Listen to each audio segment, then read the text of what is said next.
ಪೂಜ್ಯಾಯ ರಾಘವೇಂದ್ರಾಯ ಸತ್ಯಧರ್ಮರತಾಯ ಭಜತಾಂ ಕಲ್ಪವೃಕ್ಷಾಯ ನಮತಾಂ ಕಾಮಧೇನವೇ ಶ್ರೀ ಬನ್ನಾರಾಯಣ ಮಹಾಲಕ್ಷ್ಮೀ ದೇವಿ ನಮಸ್ತುತೆ.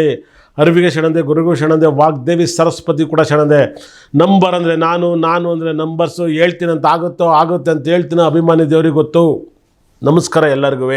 ವೃಶ್ಚಿಕ ರಾಶಿ ಜ್ಯೇಷ್ಠ ನಕ್ಷತ್ರದಲ್ಲಿ ಹುಟ್ಟಂಥವ್ರಿಗೆ ಈ ವೈಬ್ರೇಷನ್ ಹೇಗಿರುತ್ತೆ ಅಂತ ನೋಡೋಣ. ಈ ವಾರ ತುಂಬ ರಾಜಯೋಗದ ರಾಶಿ. ಜ್ಯೇಷ್ಠ ನಕ್ಷತ್ರದಲ್ಲಿ ಹುಟ್ಟೋರಿಗೆ ವಿಪರೀತ ರಾಜಯೋಗವನ್ನು ಕೊಡ್ತಾಯಿದೆ, ಭಾಳ ರಾಜಯೋಗ ಕೊಡ್ತಿದೆ.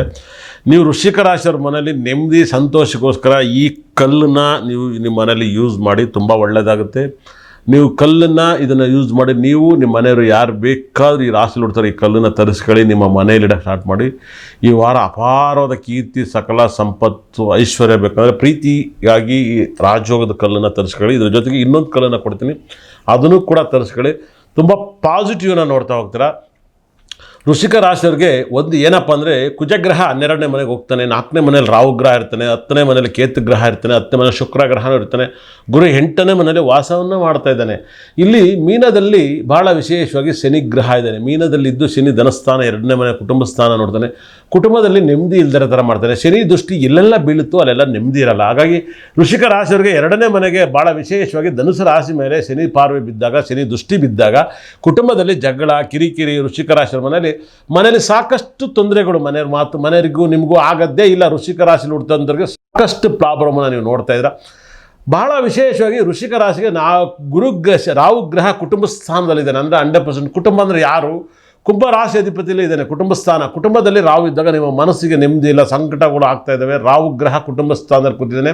ಕುಟುಂಬ ಸ್ಥಾನಾಧಿಪತಿ ಶನಿ ಕುಂಭರಾಶಾಧಿಪತಿ ಮೀನದಲ್ಲಿದ್ದಾನೆ. ಮೀನದಲ್ಲಿರುವಂಥ ಗ್ರಹ ಯಾರಪ್ಪ ಅಂದರೆ ಶನಿಗ್ರಹ ಇದ್ದಾನಲ್ಲ, ಮೀನದಲ್ಲಿರುವಂಥ ಶನಿ ನಿಮಗೆ ಭಾಳ ವಿಶೇಷವಾಗಿ 11ನೇ ಭಾವವನ್ನು ನೋಡ್ತಾ ಇದ್ದಾನೆ. ಭಾಳ ವಿಶೇಷವಾಗಿ 11ನೇ ಭಾವ ನಿಮ್ಮ ರಾಶಿಗೆ ಸಪ್ತಮ ಸ್ಥಾನ ಅಂದರೆ ಯಾವುದು? ವೃಷಭ ರಾಶಿಯಲ್ಲಿ ನಿಮಗೆ ವೃಷಭ ರಾಶಿಯವರು ನಿಮ್ಮ ಲೈಫಲ್ಲಿ ಶನಿ ಎಲ್ಲೆಲ್ಲ ನೋಡ್ತಿದ್ದಾರೋ ಅವರಿಂದ ನಿಮಗೆ ತೊಂದರೆಗಳಾಗುತ್ತೆ. ಅಂದರೆ ವೃಷಭ ರಾಶಿಯಿಂದ ನಿಮಗೆ ಸಪ್ತಮ ಸ್ಥಾನ, ನಿಮಗೆ ವೃಷಭ ರಾಶಿ 7ನೇ ಮನೆ, ಭಾಳ ವಿಶೇಷವಾದ ಮನೆ ಆಗಿರ್ಬೋದು. ಆದರೆ ಶನಿ ದೃಷ್ಟಿ ಬೀಳೋದ್ರಿಂದ ಅವರಿಂದ ನಿಮಗೆ ನಿಮ್ಮ ಮನೆಯಲ್ಲಿ ಏನಾದ್ರು ತೊಂದರೆಗಳಾಗುತ್ತೆ. ನಿಮಗೆ ನಿಮ್ಮ ದುಡ್ಡನ್ನು ಕಿತ್ಕೊಂಡು ತಿಂತಾರೆ. ನಿಮಗೆ ವೃಷಭ ರಾಶಿಯವರು ನಿಮಗೆ ಭಯಂಕರವಾದ ಪ್ರಾಬ್ಲಮನ್ನು ಕೊಡ್ತಾರೆ. ಫಸ್ಟ್ ಆಫ್ ಆಲ್ ವೃಶ್ಚಿಕ ರಾಶಿಯವರಿಗೆ ಚಂದ್ರ ನಕ್ಷತ್ರಗಳೇ ಆಗಲ್ಲ. ಫಸ್ಟ್ ಆಫ್ ಆಲ್ ಶನಿಗೂ ಚಂದ್ರನಿಗೂ ಕುಜನಿಗೂ ಆಗಲ್ಲ. ರೋಹಿಣಿ, ಹಸ್ತ, ಶ್ರವಣ ನಕ್ಷತ್ರ ನಿಮಗೆ ಅವಾಗವಾಗ ನಿಮ್ಗೆ ಡಿಸ್ಟರ್ಬ್ ಮಾಡ್ತಾ ಇರ್ತಾರೆ. ಅದರಲ್ಲೂ ಕೂಡ ವೃಷಭ ರಾಶಿಯಲ್ಲಿ ಖಂಡಿತಲೂ ಕೂಡ ಹೇಳ್ತಾ ಇದ್ದೀನಿ, ನಿಮಗೆ ತೊಂದರೆ ಇದೆ. ಅವರಿಂದ ನಿಮಗೆ ಗಂಡಾಂತರಗಳಿದ್ದಾವೆ. ಅವ್ರನ್ನ ಅವಾಯ್ಡ್ ಮಾಡಿ. ಖಂಡಿತಲೂ ಕೂಡ ಅವ್ರನ್ನ ಅವಾಯ್ಡ್ ಮಾಡಿದಷ್ಟು ನಿಮ್ಮ ಲೈಫಲ್ಲಿ ತುಂಬ ನೆಮ್ಮದಿಯಾಗಿರ್ತೀರ, ಭಾಳ ನೆಮ್ಮದಿಯಾಗಿರ್ತೀರ. ಶನಿ ದೃಷ್ಟಿ ಬಿದ್ದಾಗ ಮತ್ತು ಕನ್ಯಾ ರಾಶಿಯವರಿಂದಲೂ ಕೂಡ ನಿಮಗೆ ನೋವನ್ನು ಕೊಡ್ತಾನೆ. ಶನಿ ನಿಮ್ಮ ರಾಶಿಗೆ ನೋಡೋದ್ರಿಂದ ನಿಮಗೆ ಆದಷ್ಟು ಕಷ್ಟಗಳನ್ನು ಕೊಡ್ತಾ ಇದ್ದಾನೆ. ಧನುಸು ರಾಶಿ ಕುಟುಂಬ ಸ್ಥಾನದಲ್ಲಿ ಯಾರು ಇದ್ದರೆ ನಿಮಗೆ ವೃಷಭ ರಾಶಿ, ಕನ್ಯಾ ರಾಶಿ, ತುಲಾ ರಾಶಿಲಿ ಇದ್ದಂಥ ವೃಶ್ಚಿಕ ರಾಶಿಯಲ್ಲಿ ಇದ್ದಾಗ ತುಂಬ ತೊಂದರೆ ಕೊಡ್ತಾನೆ. ನಿಮಗೆ ಗುರು ಅಷ್ಟಮದಲ್ಲಿದ್ದಾನೆ. ಗುರು ಅಷ್ಟಮದಲ್ಲಿದ್ದಾಗ ನಿಮ್ಮ ಮನೆಯಲ್ಲಿ ಏನಾದ್ರು ತೊಂದರೆಗಳನ್ನು ಕೊಡ್ತಾ ಇದ್ದಾನೆ. ಗುರುಗ್ರಹ ನಿಮಗೆ ತೊಂದರೆ ಕೊಡ್ತಾ ಇದ್ದಾನೆ. ನೀವು ಸಕಲ ಸಂಪತ್ತನ್ನು ಅನುಭವಿಸ್ಬೇಕು ಅಂದರೆ, ಯಾಕಂದರೆ ಈ ವಾರ ಕುಜಗ್ರಹ ನಿಮಗೆ 12ನೇ ಭಾವಕ್ಕೆ ಹೋಗ್ತಾ ಇದ್ದಾನೆ. 12ನೇ ಭಾವ ಅಂದರೆ ತುಲಾ ರಾಶಿಗೆ ಹೋಗ್ತಾ ಇದ್ದಾನೆ.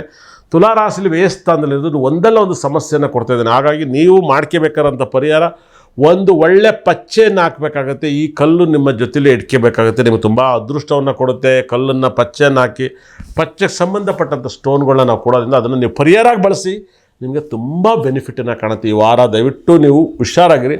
ಅದರಲ್ಲೂ ಕೂಡ ಜ್ಯೇಷ್ಠ ನಕ್ಷತ್ರಕ್ಕೆ ಟೈಮ್ ಸೂಪರ್ ಇದೆ. ಒಳ್ಳೆಯದಾಗಲಿ. ಯಾರೆಲ್ಲ ನಿಮ್ಮ ಮಕ್ಕಳಿಗೆ ನೇಮನ್ನು ಇಡಬೇಕು ಅಂತ ಹೇಳಿ ಖಂಡಿತ ಕೂಡ ನೇಮ್ ಇಡೋಕ್ಕೆ ನಮ್ಮ ಸಂಸ್ಥೆಗೆ ಫೋನ್ ಮಾಡಿ. ನಿಮ್ಮ ಮಕ್ಕಳಿಗೆ ನೇಮ್ ಇಡೋಕ್ಕೆ ಅದೇ ಥರ ಸಂಸ್ಥೆ ನಂಬರ್ಗೆ ಫೋನ್ ಮಾಡಿ. ನಿಮ್ಮ ಮೊಬೈಲ್ ನಂಬರ್ ಸರಿ ಇದೆಯಾ ಇಲ್ವೋ ಅದನ್ನು ತಗೊಳಕ್ಕೆ ಫೋನ್ ಮಾಡಿ. ನಾವು ಒಳ್ಳೆ ನಂಬರ್ ಕೊಡ್ತೀವಿ. ಗಾಡಿ ನಂಬರ್ ಚೆನ್ನಾಗಿದೆಯಲ್ವೋ ಅದನ್ನು ತಗೊಳಕ್ಕೆ ಫೋನ್ ಮಾಡಿ. ವೆಹಿಕಲ್ ನಂಬರ್ ಸರಿ ಇದೆಯಾ ಇಲ್ವೋ ಚೆಕ್ ಮಾಡೋಕ್ಕೆ ಫೋನ್ ಮಾಡಿ. ಯಾವ ಗಳಿಗೆಯಲ್ಲಿ ತಗೋಬೇಕಂತ ಯೋಗಕ್ಕೆ ಫಾಲೋ ಮಾಡಿ. ನಿಮ್ಮ ಮಕ್ಕಳು ರಾಜಯೋಗದ ಮಕ್ಕಳು ಹುಟ್ಟಿಲ್ಲ, ನಿಮಗೆ ಬಡತನ ಕಾಡ್ತಿದೆ, ನಿಮ್ಮ ತಾತ ಮುತ್ತಾತ ನಿಮ್ಮ ಅಪ್ಪ ನೀವು ಎಲ್ಲ ಕಷ್ಟದಲ್ಲಿ ಬೀಳ್ತಾ ಇದ್ದೀರಾ. ಎಲ್ಲ ಗ್ರಹಗಳೇ ನಿಮ್ಮನ್ನು ಕಾಪಾಡೋದು ದೇವರು. ಆಮೇಲೆ ಗ್ರಹಗಳಿಂದ ನಿಮಗೆ ಯೋಗ ಬರಬೇಕಂದ್ರೆ ಹುಟ್ಟಬೇಕಾದ್ರೆ ಮಕ್ಕಳಿಗೆ ಬುಧ ಗ್ರಹ ಎಲ್ಲಿರಬೇಕು, ಗುರುಗ್ರಹ ಎಲ್ಲಿರಬೇಕು, ಶನಿಗ್ರಹ ಎಲ್ಲಿರಬೇಕು, ರಾಹು ಕೇತು ಎಲ್ಲಿರಬೇಕು, ಕುಜಗ್ರಹನ ಎಲ್ಲಿರಬೇಕು, ಸೂರ್ಯ ಎಲ್ಲಿರಬೇಕು, ಇವರೆಲ್ಲರೂ ಕೂಡ 9 ಗ್ರಹಗಳು ಕೂಡ ಇರೋ ಜಾಗದಲ್ಲಿದ್ದರೆ ರಾಜಯೋಗವನ್ನು ಕೊಡ್ತಾರೆ. ಯಾವ ರಾಜಯೋಗದಲ್ಲಿ ಮಗು ಹುಟ್ಟಿರೋ ರಾಜಯೋಗ ಬರುತ್ತೆ, ಅಂಥ ರಾಜಯೋಗದ ಮುಹೂರ್ತ ಬೇಕಂದರೆ ಆರ್ಯವರ್ಧನ ಸಂಸ್ಥೆಗೆ, ಆರ್ಯವರ್ಧನ ಆಫೀಸಿಗೆ ನೀವು ಕಾಣ್ತಿರೋ ನಂಬರ್ಗೆ ಕರೆ ಮಾಡಿ. ನೀವು ಯಾವುದೇ ಊರಲ್ಲಿರಲಿ, ನಿಮಗೆ ವಾಟ್ಸಪ್ಪಲ್ಲಿ ಇಂಥ ಟೈಮಲ್ಲಿ ಮಗು ಹುಟ್ರೆ ಇಂಥ ರಾಜಯೋಗ ಬರುತ್ತೆ.